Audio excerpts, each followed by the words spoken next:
Hello, my fellow YouTubers. This is Big Boss Man D-Lo, comedian, singer, aka the Angry Father, and I'm here proudly to introduce you to Jammin' Music Man.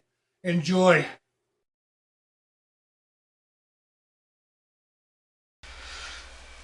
Hey Chico, say hello to the bad guy, Razor Ramon. What's up, guys? It's me, Jammin' Music Man, and welcome to my special video. And in this video, I'm going to be reviewing the recently released Living on the Razor's Edge, the Scott Hall story. Scott Hall, one of my all-time favorite wrestlers, and of course, you know, he's a wrestling legend. Who could forget Razor Ramon back in the early 90s? And then who could also forget Scott Hall, Kevin Nash, Hulk Hogan, the original NWO 2 Sweet? Who could forget that? I mean, Scott Hall, one of the most popular wrestlers of all time. But in this video, I'm just going to be reviewing the set. Of course, you get a documentary, and of course you get matches, and of course I'm just going to give you the match listings, what I thought about the documentary, and whether or not I recommend you picking it up or not. But I just wanted to show you guys what the cover looks like. This is the back. Of course, just want to show you what it looks like on the inside. It's a 3-disc set. Disc 1's the documentary, Disc 2 are the matches, and plus on Disc 2 you get some special vignettes of Scott Hall during his Razor Ramon days. But guys, let's talk about the documentary itself. You know, we learned Scott was born into a military family. They moved around a lot, and he actually lived here in Georgia. He lived near Fort Benning, which is a military base near Columbus, Georgia. He lived there for a short time before him and his family, they settled in Tampa, Florida, I believe it was. You know, during growing up, Scott Hall was getting into bodybuilding. You know, he was working out at all the local gyms, and he knew all the local wrestlers. And you know, in the early 80s, he got hooked up being a bouncer at a local strip club. And this is when the Scott Hall story kind of takes a real dark side. Scott Hall, he was dating one of the strippers at the strip club, and her ex-boyfriend happened to show up one night with a gun and was wanting to kill Scott Hall. So they get into this big scuffle, and tragically, the gun that the ex-boyfriend was going to kill Scott with, it gets out and it ends up shooting the crazy ex-boyfriend. He ends up dying, and it leaves Scott Hall, you know, pretty much scarred for life. And you know, he carried this tragic night pretty much for the rest of his, you know, career and his life. And it's just, you know, that's something you could never forget. But you know, after that, we find out he had a short-lived group, or a short-lived tag team in the NWA called the American Starship. It didn't last very long, and he ends up going to the AWA, and he was a big star there. And he was pretty much, during this time, he was almost like a Magnum TA. You know, he had the mullet look, the 70s porn mustache. You know, he had that Tom Selleck Magnum PI look going on, which was big during that time. You know, of course, you know, time went on, and then Scott Hall, he would later end up getting married. And he kind of left the wrestling business for a couple of years back during the late 80s until, you know, he was running short on money, so he ends up calling his good friend that he worked with in AWA, DDP, Diamond Dallas Page.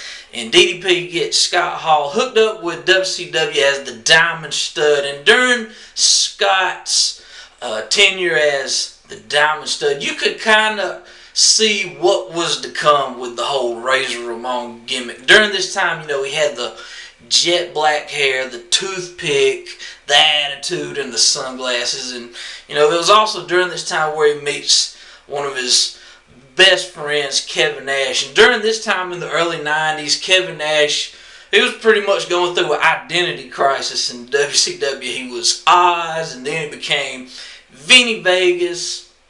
But Scott Hall ends up joining the WWF in '92 and debuts as Razor Ramon. And he's one of the top villains, top heels of the company during that time. And Scott Hall, he was one of the biggest heels, but he ends up becoming one of the most popular wrestlers. Kind of like Stone Cold. People hated Stone Cold at the beginning, but then they end up loving him. Same thing happened with Scott Hall as Razor Ramon. And of course, Razor Ramon was one of the biggest stars in the early to mid 90s in the WWF.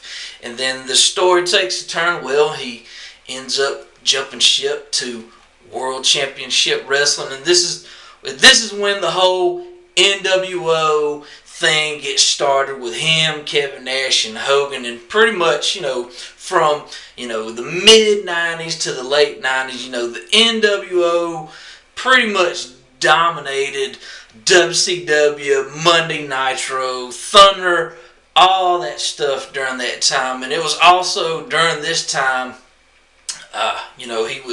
he was having a real battle with alcohol.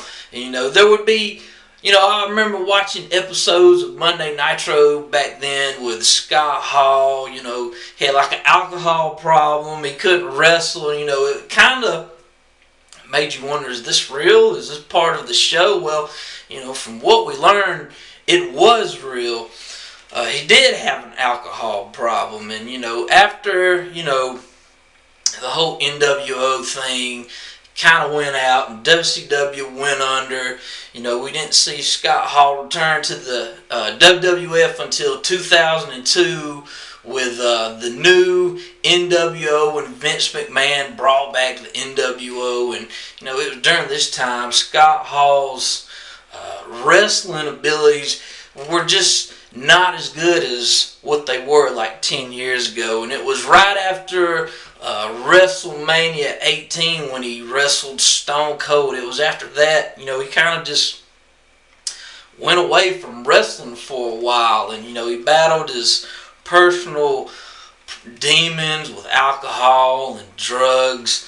I certainly remember seeing stuff on the internet during this time that Scott Hall showed up drunk at a indie wrestling show. But he's managed to kick the drugs, kick the alcohol out of his life, and I believe now he's at a good place in his life. And it was a good documentary, and if you love Scott Hall, you're going to love the documentary, and I highly recommend it. 5 stars. I really like WWE and their documentaries that they put out, like Owen Hart, Scott Hall, and Vince McMahon. If you're watching, I would definitely love to see a British Bulldog DVD come out sometime soon in the near future. But the matches you get on Disc 2, you get American Starship taking on Inferno #1 and Inferno #2. From AWA, get Scott Hall taking on Michael PSAs of the Freebirds. You get a $100,000 battle royal that Scott Hall ends up winning. You get Scott Hall and Kurt Hennig versus the Long Riders. This is when they were the AWA Tag Champs. Then we move to WCW.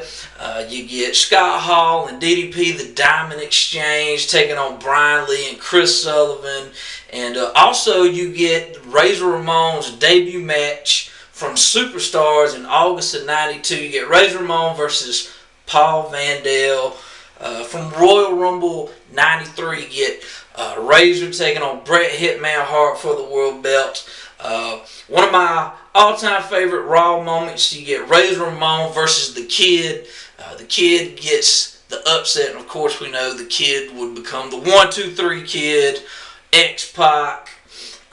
For the Intercontinental Championship, you get Shawn Michaels taking Razor Ramon. For the Intercontinental Championship, you get Razor Ramon taking on Rick the Model Martel. And of course you get the classic match from WrestleMania 10, Razor Ramon versus Shawn Michaels in the ladder match. And on Disc 3, You get from SummerSlam '94, you get Razor Ramon taking on Diesel for the Intercontinental Belt.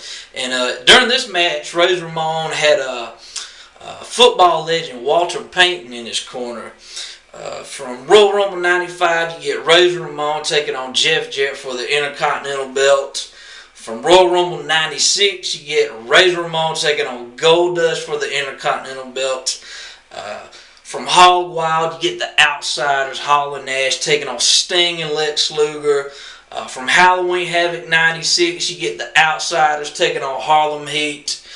Scott Hall versus Scott Steiner from an episode of Nitro.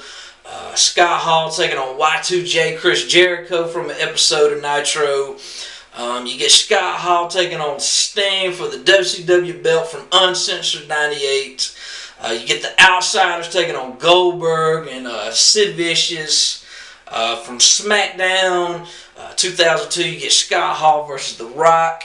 And from WrestleMania 18, you get Scott Hall versus Stone Cold Steve Austin. Those are the match listings that you'll get if you purchase Living on a Razor's Edge, this Scott Hall story. But I highly recommend it. 5 stars. If you're a Scott Hall fan, you're going to enjoy it. And I picked this up at my local Walmart.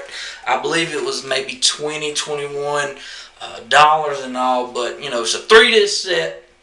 Like I said, if you love Scott Hall, you're going to love this. But guys, I'm Jammin' Music Man.